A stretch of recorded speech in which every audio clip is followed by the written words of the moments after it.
भी पत्रकार को उठा के देख लीजिए, किसी चैनल को उठा के देख लीजिए, किसी मीडिया को उठा के देख लीजिए, ना तो महाराष्ट्र में चुनावों की हेराफेरी का मुद्दा सामने है, ना उपचुनावों की हेराफेरी का मुद्दा सामने है, ना अडानी का मुद्दा सामने है, ना झांसी का मुद्दा सामने। अब लास्ट एंड फाइनल सारी चर्चा चल रही है संभल संभल संभल। तो इस रक्षा में वो टीम निकलती है। टीम में शामिल कौन है? विष्णु शंकर जैन। विष्णु शंकर जैन की कुंडली आप खंगालेंगे तो विष्णु शंकर जैन आपको इस मस्जिद का जो है मंदिर मस्जिद, जिसका ये फिलहाल के अभी मुकदमा सामने आया है, इसमें भी वो शामिल है कमिश्नर के तौर पे। इससे पहले ज्ञानवापी, उसमें भी वही व्यक्ति शामिल है। उससे पहले जो अपना बाबरी मस्जिद वाला मसला था, उसमें भी वही शामिल था। मथुरा वाला जो मामला है, उसमें भी वही शामिल था। पूरे देश में एक ही अकेला ये योग्य व्यक्ति रह गया जो हर जगह जाता है और हर जगह कोर्ट कमिश्नर नियुक्त होता है, हर जगह जाके वो फटाफट पहुंच जाता है सर्वे करने के लिए। वो कोई वकील ही नहीं बचा अपने ये व्यवहार रखता है। जब हमारे यहाँ पे प्रज्ञा ठाकुर जो कहती है कि हाँ जी अपनी चाकू छुरियां तेज करा लो, कभी भी इसकी जरूरत पड़ सकती है, और लोग उसकी बात मान के अपने घर में चाकू छुरियां रखने शुरू कर देते, तो गलती उनकी भी है ना। गलती दोनों पक्षों की है, सीधी सी बात है, इसमें एक पक्ष को तो गलत ठहराया नहीं जा सकता। लेकिन पहले पक्ष की गलती क्यों है? क्योंकि वो दूसरे पक्ष को भड़का रहा है, उन्हें उकसा रहा है, हरकतें ऐसी करने में उकसा रहा है। तो जाहिर सी बात है, जब कोर्ट आपकी नहीं सुन रहा, पुलिस नहीं आपकी सुन रही, प्रशासन आपकी नहीं सुन रहा, तो अल्टीमेटली तो सड़कों पे फैसला होगा, सड़कों पे खून बहेगा। ठेकेदार आज की डेट में बने हुए हिंदू धर्म के ठेकेदार बने, ये चीज को लेके आते हैं। आम हिंदू को इन सब चीजों से कोई लेना देना नहीं है। आपको रोजी रोटी से काम है, मुझे रोटी से काम है। भाई साहब को रोजी रोटी अपनी सबसे पहले ये देखनी है। हर कोई देखेगा, हर व्यक्ति अपना जो है बच्चा जो है ग्रेजुएट होकर निकलता है, सबसे पहले वो नौकरी की तलाश में निकलता है, वो मंदिरों की तलाश में नहीं निकलता। जरूर ठीक है कि इंटरव्यू देने जाएगा तो किसी एक मंदिर में माथा टेकता हो जाएगा, भगवान मुझे नौकरी दिलवा देना। जाहिर बात है, हर आदमी को ये है। अगर मुसलमान भी होगा वो भी अपनी मस्जिद में जाएगा, कलमा पढ़ के निकलेगा, भाई मुझे नौकरी मिल जाए, मेरे लिए काम हो जाए। काम धंधे पे हर कोई बैठता है, सुबह अपनी अगरबत्ती जलाता है, अपनी कलमा पढ़ता है, अपनी गुरुवाणी भी करते हैं और गुरु ग्रंथ साहब का पाठ करते हैं। हर कोई इसी काम को करता है। लेकिन ऐसा तो कोई नहीं करता कि सड़कों पे घूमता वो घूमे हर जगह। लेकिन ये कुछ जो नजर आता है वो सिर्फ यही नजर आता है, सबसे बड़ा ली जाती है। पहली चीज शुरुआत आप ये देखिए कि 19 तारीख को सर्वे जब हो गया था, तो उसके बाद 24 तारीख को सर्वे की दोबारा जरूरत क्या थी।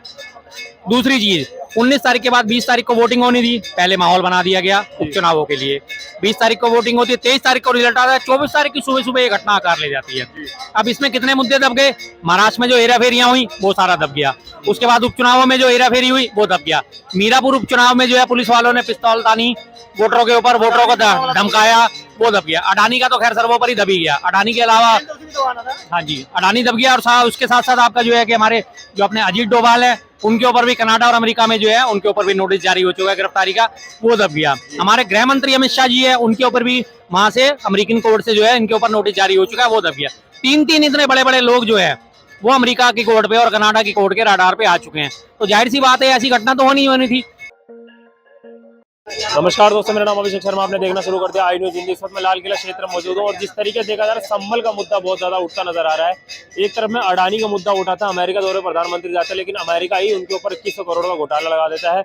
और वहीं पर जब अडानी के ऊपर तंज कसा जाता है तो वहीं बीजेपी के ऊपर सवाल खड़े होते हैं। लेकिन उसी के बाद देखा जाता है ठीक संभल में एक इतना बड़ी घटना सामने आ जाए, सर्वे करने पुलिस वाले जाते हैं, लेकिन उनके ऊपर पथराव हो जाता है। कहा जाता है पुलिस वालों ने जय श्री राम के नारे लगाए, मस्जिद के आगे गैर कानूनी थे, जिसके कारण ये एक्शन हुआ। और देखा जा रहा है मुस्लिम कुछ लोग थे, उसमें 4-5 लोगों को गोलियां लगी है, और वो भी जो अनलाइसेंस रिवॉल्वर होती है, कट्टा कहा जाता है जिसको, उससे गोलियां लगी। तो लोगों से बात करते हैं इनकी क्या राय है संभल वाले मुद्दे पे लेके। और जिस तरीके से देखा जाए अडानी का मुद्दा एकदम ही साइड हो गया है।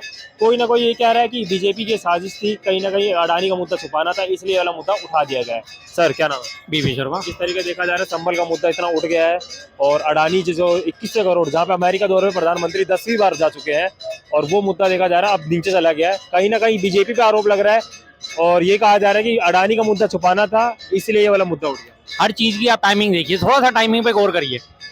पहले उपचुनावों को खिसका के 20 तारीख करा जाता है, जो लोकसभा के चुनाव होते हैं उन्हें खिसका के 20 तारीख करी जाती है, और उसके बाद महाराष्ट्र के चुनाव जो होते हैं उन्हें एक हफ्ता आगे खिसकाया जाता है। अब उसके बाद जो महाराष्ट्र में हेराफेरियां करी दुनिया भर की, जो इन्होंने बीजेपी वालों ने हेराफेरी करी, उसके लिए पहले से पहले पटकथा तैयार करके 19 तारीख को जो है सर्वे की रिपोर्ट करने चली जाती है। पहली चीज शुरुआत आप ये देखिए कि 19 तारीख को सर्वे जब हो गया था, तो उसके बाद 24 तारीख को सर्वे की दोबारा जरूरत क्या थी। दूसरी चीज, 19 तारीख के बाद 20 तारीख को वोटिंग होनी थी, पहले माहौल बना दिया गया उपचुनावों के लिए। 20 तारीख को वोटिंग होती है, 23 तारीख को रिजल्ट आता है, 24 तारीख की सुबह सुबह ये घटना आकार ले जाती है। अब इसमें कितने मुद्दे दब गए? महाराष्ट्र में जो हेराफेरियां हुई वो सारा दब गया। उसके बाद उपचुनावों में जो हेराफेरी हुई वो दब गया।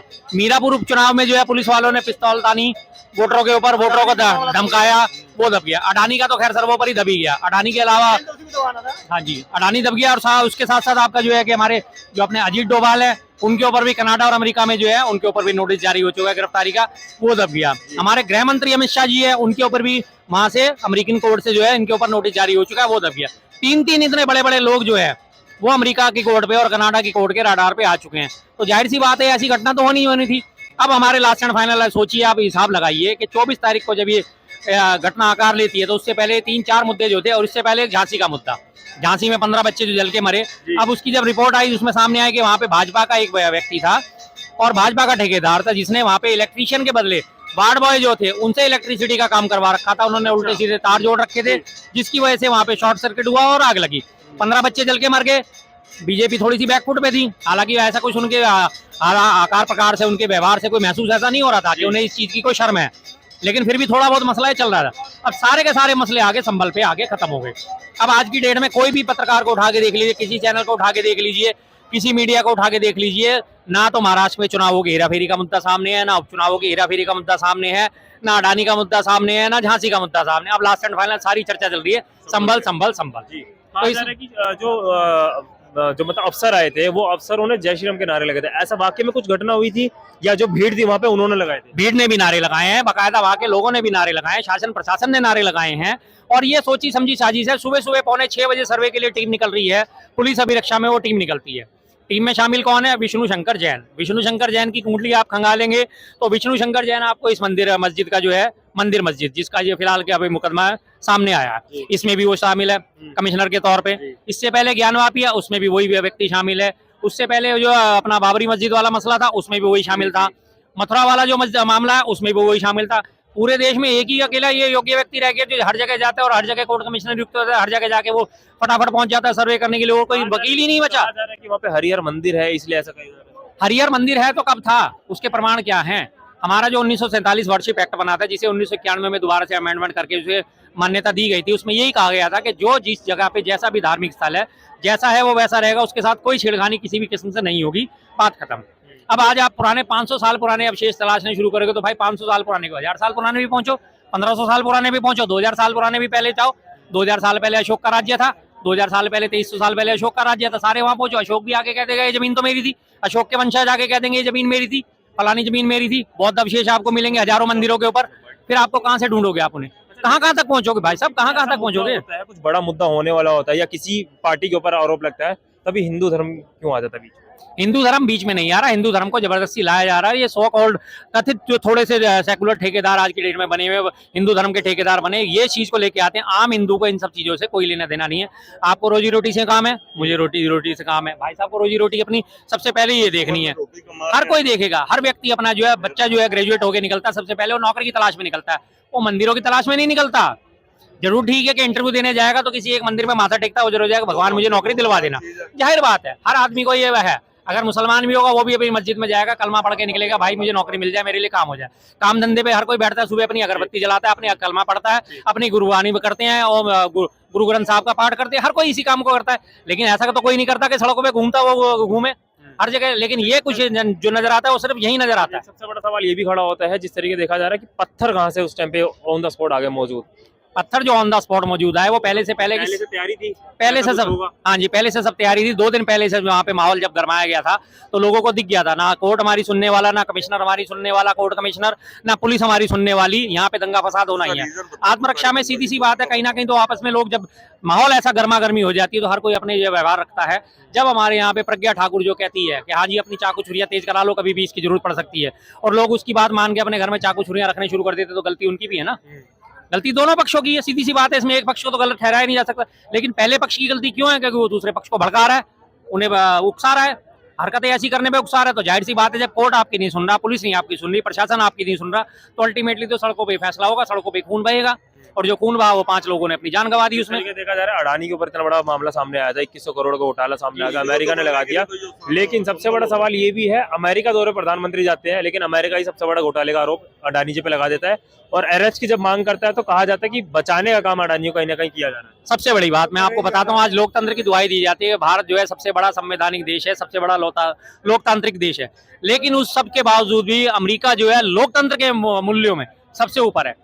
अमेरिका में अगर कोई भी जन विरोधी नीति आती है, पूरा का पूरा अमेरिका सड़कों पे आ जाता है, वहाँ के सीनेट सड़कों पे आ जाती है, वहाँ के सांसद सड़कों पे आ जाते हैं, वहाँ पे किसी की नहीं चलती, चाहे वो बराक ओबामा हो, चाहे वो बिल क्लिंटन हो, चाहे वो जॉर्ज बुश हो, किसी की नहीं चलती। वहाँ जनता सर्वोपरि है। हमारे यहाँ क्या होता है, यहाँ नेता सर्वोपरि हो जाते हैं, जनता जो है पीछे हट जाती है। अगर देश हित पे कोई भी बात आती है, अमेरिका के देश हित पे कोई भी बात आती है, सारी जनता एकजुट होकर खड़ी हो जाती है, वो नेताओं के पीछे नहीं चलती। और वहाँ का मीडिया जो है सबसे बढ़िया मीडिया, हमारे यहाँ की तरह के चरण चुंबक चाटुकार पत्तलकार मीडिया नहीं है। वहाँ मीडिया जो है राष्ट्रपति के मुंह पे भी माइक लगा के सवाल पूछने की हिम्मत रखता है। और हमारे यहाँ पिछले 10 सालों में आप ये देखिए, पिछले 10 सालों में एक भी सवाल अक्सर वो पूछा गया मोदी जी से, एक भी सवाल, एक भी प्रेस कॉन्फ्रेंस उन्होंने करी, एक प्रेस कॉन्फ्रेंस पीछे एक बार करी थी, उसमें वो यही उनका चलता रहा। अमित शाह जो है वो उनका वो देते रहे। अमित शाह जी से पूछा गया हेमंत विश्वा शर्मा भ्रष्टाचारी थे या नहीं थे, अरे छोड़ो भैया ऐसा सवाल नहीं करती, नहीं बताइए ना हेमंत विश्वा शर्मा आपकी पार्टी में आने से पहले भ्रष्टाचारी थे या नहीं थे, अरे भैया ऐसे सवाल नहीं पूछे, छोड़ो, हिसाब समझो, बात को समझो। चुप करा दिया, भागती है वो तो रेगुलर भागती है, रेगुलर कौन से सवाल का वो जवाब देती है। प्रधानमंत्री भागते हैं, गृह मंत्री भागते हैं, और अगर उनसे सवाल पूछे जाते हैं तो वो पत्रकारों को भगा देते हैं। इसी यूपी की बात करी जाए तो अभी आप यूपी में आपने देखा होगा कि सरपंची का चुनाव हुआ था। सरपंची के चुनाव में वहां के एक लोकल पत्रकार था, उसने वहां पे सरपंची चुनाव में जो है धोखाधड़ी जो है वो उजागर कर दी। सरपंच के लोगों ने उसे मिलकर जो है कमरे में बंद करके नंगा करके पीटा उस पत्रकार को, और पूरी पत्रकार बिरादरी उसके ऊपर खामोश रही, क्योंकि सबके मुंह में जो है मोती भरे हुए हैं। कोई भी ये रूबी का लिया है तुई और इतने बड़े बड़े अपने आप को सो कॉल्ड पत्रकार बनने वाले, किसी के मुंह से आवाज नहीं निकली। वो एक पत्रकार को जब वहां पे आपने जब वो नमक और रोटी का मुद्दा उठाया था यूपी में कि मिड डे मील में इनको बढ़िया खाना नहीं दिया जाता, नमक और रोटी दी जाती है, उसको गिरफ्तार कर लिया था कि शासन प्रशासन की छवि खराब कर रहे हो। तो जब ऐसा हालत, हाथरस के कांड में आपको पता है कि पत्रकारों को डिटेन कर लिया गया, हर जगह यही काम हुआ है। तो यूपी में और क्या पूरे देश में आज की डेट में हालत, 180 देशों में 163 में जो है रैंक पे हमारा आज की डेट में पत्रकारिता पहुंच चुकी, फिर 160 पे आगे 3 घट गई। अच्छा 163 सुनी थी मैंने, 60 पे आगे फिलहाल। हाँ जी, चलिए अच्छा बढ़िया। जो पहले आंकड़े थे वो बहुत 100 के करीब में थे, लेकिन अब वो 150 पार हो चुके हैं। कहीं ना कहीं मीडिया के जो लोग हैं, मैं खुद भी बोलना चाहूंगा, शर्म आनी चाहिए, क्योंकि मीडिया को चौथा स्तंभ माना जाता है। बिल्कुल बिल्कुल, लेकिन वही अब नीचे चलता जा रहा है। वही सवाल नहीं करेगा सरकार से तो करेगा कौन? बिल्कुल वही बात मैं तो आपसे कह रहा हूँ ना कि चौथा स्तंभ वो माना जाता है, लेकिन वो चौथा स्तंभ जो है पहले स्तंभ के चरणों में गिरा पड़ा है। पूरे किसी भी आप आज चैनल के किसी भी पत्रकार का कोई भी एक टाइमलाइन उठा के देख लीजिए ट्विटर पे, हाँ जी ट्विटर पे उठा के देख लीजिए उनकी टाइमलाइन, आपको बीजेपी का विरोध कहीं नजर नहीं आएगा, किसी भी गलती पे उनका विरोध उन्हें कहीं नजर नहीं आएगा। संभल का जो मुद्दा है वो दिल्ली चुनाव में कुछ असर करेगा? दिल्ली चुनाव में तो खैर ये असर करने वाला है नहीं। दिल्ली में तो मैं आपको बता रहा हूँ शुरू से ही अभी तक जो हालात हैं वो त्रिशंकु विधानसभा की आसार है। त्रिशंकु विधानसभा दिल्ली में बनने के पूरे आसार अभी तक नजर आ रहे हैं। बाकी दिसंबर में जो ये सिचुएशन क्लियर होगी। दिल्ली की जनता फिर भी बहुत समझदार है, अभी तक कम से कम दंगे फसादों से दूर रहती है, और मैं चाहता हूँ ऐसी जनता सबको मिले, सारे प्रदेश को मिले।